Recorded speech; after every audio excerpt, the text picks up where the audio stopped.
নাই মামুর থেকে খানা মামুই পালা, এই কথাটা গ্রামগঞ্জে মানুষের মুখে শুনতাম। তো আমারও এই বাস্তবতা এটা মনে করতেছি, এটি বাস্তবতা।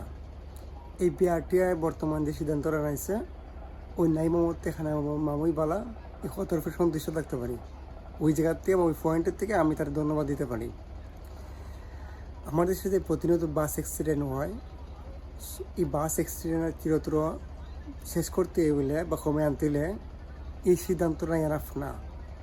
এই সিদ্ধান্ত দিয়ে দায়িত্ব শেষ করলেই হবে না। এই কাজ ভাঙে উপকরণ, ক্লাসে জানালা সাইডে রোড না রাখার ব্যবস্থা করা, এগুলো স্থায়ী সমাধান না।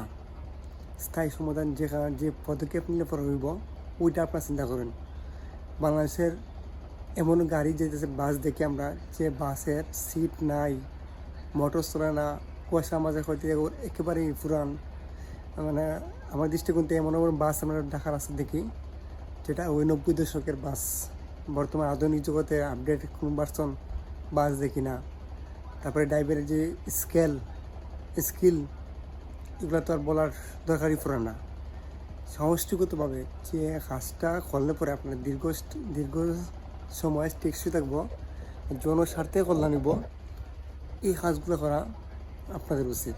আমি আমার দৃষ্টিতে, আমার জায়গাতে আমি আপনার অনুরোধ করবো, এই 2-3টা পদক্ষেপ নিয়ে আপনারা সন্তুষ্ট থাকবেন না। কারণ বাংলা এক্সিডেন্টটা বাংলাদেশে একটা দৈনিক কাজে রূপান্তরিত হয়েছে। যা স্বজন হারা যেই রকম পরিস্থিতির শিকার হয় আর যেই রকম পরিবেশে পড়ে, সেই বাস্তবতা বুঝতে পারে।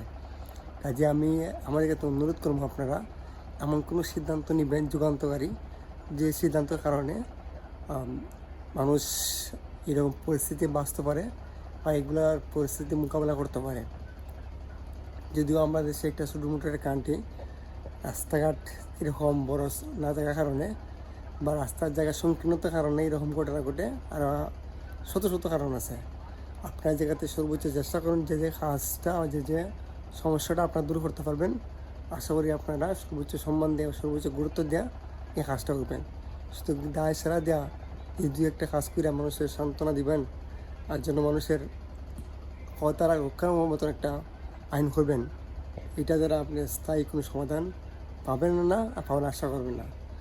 আর এমনই আশা করি এমন কোনো পদক্ষেপ আপনারা নেবেন না, যে পদক্ষেপে খুব সংক্ষেপেই মানুষের আশা নিরাশা হয়ে রূপান্তরিত হয়। তাই যে অনুরোধ আপনার প্রতি, আপনারা যেহেতু ক্ষমতা আছেন বা যারা দায়িত্বপ্রাপ্ত আছেন, সবাই স্থায়ী বা দীর্ঘস্থায়ী একটা সিদ্ধান্ত বা একটা সিস্টেম বা একটা আইন করবেন, এটার জন্য মানুষের কল্যাণে কাজে লাগে।